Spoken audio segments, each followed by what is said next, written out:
മലയാള cinema മേഖലയെ വികസിപ്പിക്കാൻ സർക്കാർ സമഗ്ര പദ്ധതികൾ തയ്യാറാക്കും. ഇതിൻ്റെ ഭാഗമായി JC Daniel international film city ചിത്രനഗരം കൊച്ചിയിൽ സ്ഥാപിക്കും. സിനിമയ്ക്ക് വ്യവസായ പദവി നൽകൽ, അന്താരാഷ്ട്ര ചലച്ചിത്രോത്സവത്തിനായി സ്ഥിരമായ വേദി സൃഷ്ടിക്കൽ, ആൻറ്റി പൈറസി സെല്ലുകൾ രൂപീകരിക്കൽ, ദേശീയ അന്താരാഷ്ട്ര സിനിമാ നിർമ്മാണത്തെ ആകർഷിക്കുന്നതിന് അനുയോജ്യമായ അന്തരീക്ഷം രൂപപ്പെടുത്തൽ എന്നിവ ഈ പദ്ധതിയിലൂടെ ലക്ഷ്യമിടുന്നു. ഇതിനായി 100 കോടി രൂപ വകയിരുത്തുന്നു. സർ, MT വാസുദേവൻ നായർ സ്മാരക കൾച്ചറൽ പാർക്ക് ലോകം ഡിജിറ്റൽ സംസ്കാരത്തിൻ്റെ സ്വാധീന വലയത്തിലായതോടെ നമ്മുടെ സാംസ്കാരിക തനിമ ഭീഷണി നേരിടുകയാണ്. കേരളത്തിൻ്റെ തനത് കലാ സാംസ്കാരിക മേഖലയെ സംരക്ഷിക്കുന്നതിനും പരിപോഷിപ്പിക്കുന്നതിനുമായി യശസ്വതീയനായ MT വാസുദേവൻ നായരുടെ പേരിൽ കോഴിക്കോട് ഒരു കൾച്ചറൽ പാർക്ക് സ്ഥാപിക്കും.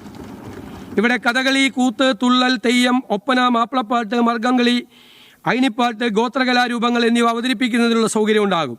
ജെൻസി കുട്ടികളുടെ ഷോർട്ട് ഫിലിമുകൾ, ചെറുപ്പക്കാരുടെ ഡോക്യുമെൻ്ററികൾ പ്രദർശിപ്പിക്കുന്നതിനും നൃത്ത സംഗീത പരിപാടികൾ അവതരിപ്പിക്കുന്നതിനുള്ള സൗകര്യങ്ങൾ ഒരുക്കും.